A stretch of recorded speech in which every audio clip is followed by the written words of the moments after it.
Everyone believed the billionaire CEO had just made the biggest mistake of her life. She had been forced, not by love, not by family, but by a clause hidden deep inside her late grandfather's final will. If Isabella Sterling refused to marry the man he had personally chosen before his death, she would lose control of Sterling Global Holdings, the company her family had spent 3 generations building. The board of directors had already prepared the paperwork. Her ruthless rival, Richard Caldwell, was waiting eagerly to become the company's next chairman. There was only one problem. The man her grandfather had chosen wasn't another billionaire. He wasn't royalty. He wasn't even a famous businessman. He was a quiet single father who worked as a cruise captain, and everyone laughed. The wedding lasted less than 20 minutes. No orchestra, no celebration, no smiling guests, only lawyers, board members, and dozens of cameras waiting to capture the humiliation of Isabella Sterling. Captain Adrian Hayes stood quietly in a perfectly pressed navy blue captain's uniform. His shoes were polished. His posture was straight. His expression never changed. Beside him stood Isabella, wearing an elegant ivory suit instead of a wedding dress. She didn't even look at him when the officiant declared them husband and wife. The room remained silent. Outside the courthouse, reporters exploded with questions. "Miss Sterling, did you really marry a poor cruise captain? Is this a publicity stunt? Did your grandfather lose his mind?" Isabella ignored them all. She simply walked toward the waiting limousine. Captain Adrian followed without saying a word. Only after the doors closed did she finally speak. "This marriage is business. You'll have your own room. We'll appear together only when necessary. When this legal obligation ends, we'll go our separate ways." Adrian looked out the window toward the harbor where one of the world's largest luxury cruise ships was preparing to depart. Then he smiled, faintly. "I understand." His calm answer somehow irritated her even more. A few hours later, the limousine stopped outside Isabella's oceanfront mansion. Every employee had gathered near the entrance. Some whispered, others openly stared. None of them expected the new husband of their billionaire CEO to carry his own small duffel bag. One housekeeper quietly muttered, "He really is just a captain." Another replied, "He won't last a month." Adrian heard every word. He simply smiled politely. Inside the mansion, a little girl peeked around the staircase. She couldn't have been older than 7. She wore denim overalls and held a stuffed dolphin tightly against her chest. "Daddy," she whispered. Adrian's face immediately softened.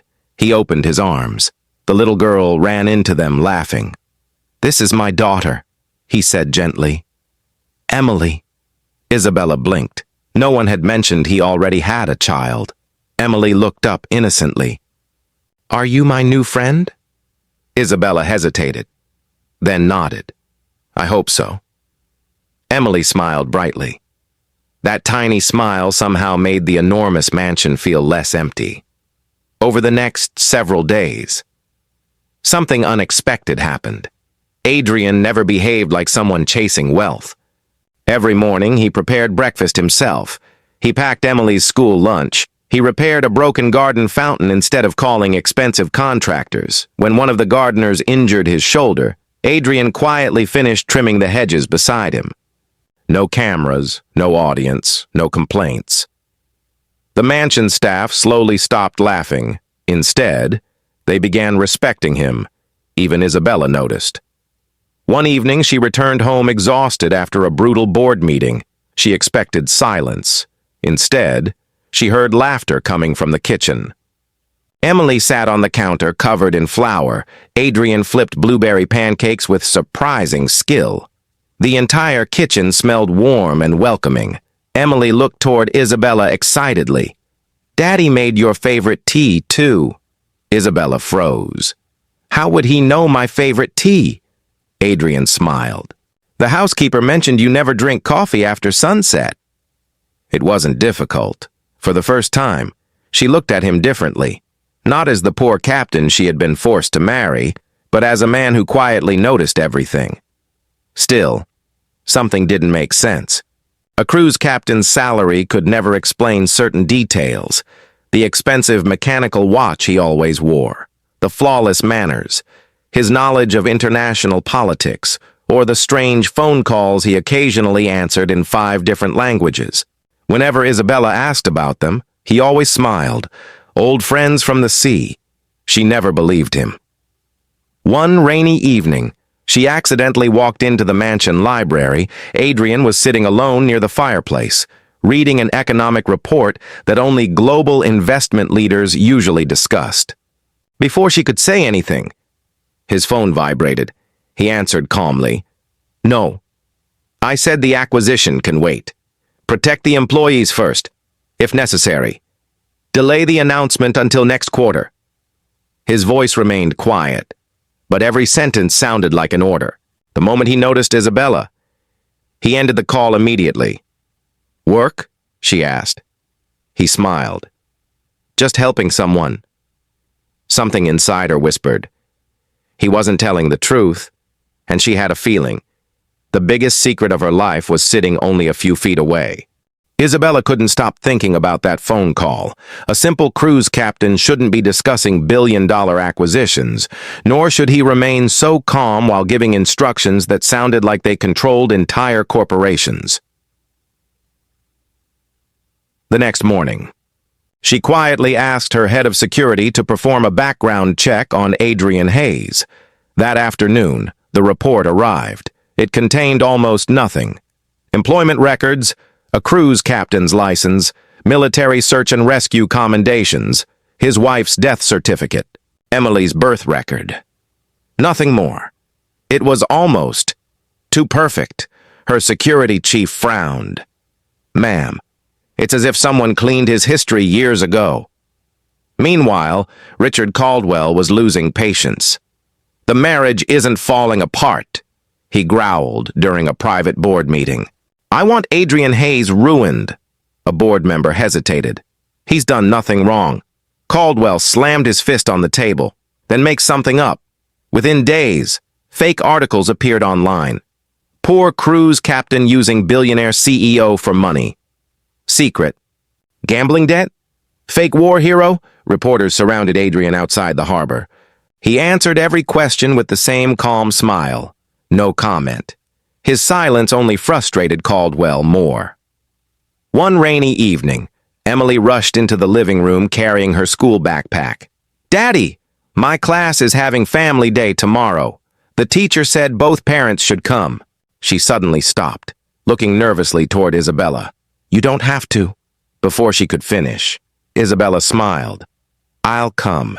Emily's eyes sparkled with excitement. For the first time since the marriage, the 3 of them looked like a real family. Family Day changed everything. The children adored Adrian. He helped repair broken science projects, fixed a teacher's projector, even joined a tug-of-war game with the students. Everyone laughed, even Isabella, watching from a distance. She realized something strange. Adrian never tried to impress anyone. People simply trusted him. That quality couldn't be bought. Later that evening, Adrian received another phone call. This time, he didn't answer. Instead, a black luxury SUV quietly stopped outside the mansion. An elderly gentleman stepped out. Perfect suit, silver hair, confident posture.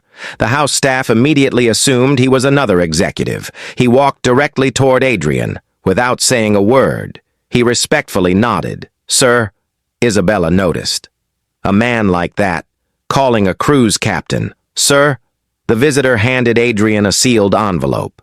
"No one has signed the agreement. We're waiting for your decision." Adrian quietly placed the envelope into his jacket. It can wait. Family comes first. The visitor smiled, as always. Then he left. That night, curiosity finally defeated Isabella. When Adrian was upstairs reading Emily a bedtime story, she noticed the envelope resting on the library desk. It wasn't locked. She hesitated, then opened it. Inside was a single document, chairman's resolution beneath it, a list of international shipping companies. Luxury cruise brands, ports, resorts, investment firms, at the bottom, one sentence, final approval required from Adrian Hayes. Her heart skipped. She immediately searched the company names. Within seconds, her eyes widened. Every company belonged to one parent organization. The largest private maritime empire in the world, worth hundreds of billions of dollars. She slowly looked toward the staircase. No, it can't be. Adrian quietly entered the library. He had seen the open envelope. Instead of looking angry, he simply sighed. I was going to tell you. Isabella stared at him. Who are you? He sat opposite her. My grandfather built the Hayes Maritime Group. My father expanded it. When he passed away, everything became mine. She couldn't speak. You own. He nodded. Yes. Then why live as a cruise captain? Adrian smiled softly. Because it's the only job that ever made me happy. I wanted Emily to grow up knowing kindness, not privilege. Before Isabella could respond, every light inside the mansion suddenly went out. Darkness. Security alarms. Then, a loud explosion echoed outside. Caldwell. He had hired criminals to steal confidential company servers before the next shareholder meeting. The security team rushed into action. Adrian calmly guided Emily into the reinforced safe room. Stay with Isabella. Emily hugged him tightly. Be careful, Daddy. I always am. Outside. Chaos filled the estate. Instead of panicking, Adrian calmly coordinated the security teams. Every instruction was precise. Every decision saved time within minutes. Police sirens surrounded the property. The attackers surrendered. Caldwell was arrested before sunrise. His financial crimes, corporate fraud, market manipulation, everything finally caught up with him. Weeks later, the shareholders gathered for Sterling Global's annual meeting. Everyone expected Isabella to speak first. Instead, she walked to the microphone, then smiled. I'd like to introduce someone. My husband. Captain Adrian Hayes walked onto the stage. The room erupted in whispers. Isabella gently took his hand. I once believed I was forced to marry a poor cruise captain.